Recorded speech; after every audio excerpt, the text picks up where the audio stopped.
Assalomu alaykum qadrli obunachilar.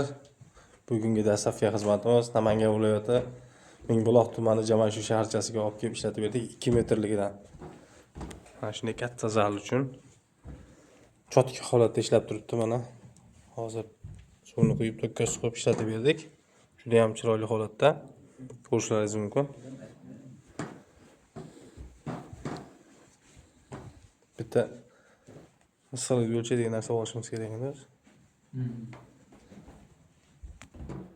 Aka so'z isbot bilan bir ko'ringchi ishlashini. Hozir mana 5 minut bo'ldi to'kka suqilgani. Hali o'zgarish. Cho'tkami? Ha, cho'tka.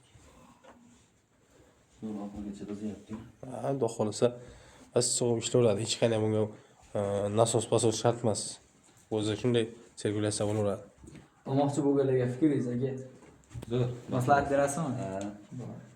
Xudo xolisa ekrandagi telefon nomerlariga aloqaga chiqa olasizlar. Dastavka xizmatlarimiz O'zbekistonning barcha hududlariga bor.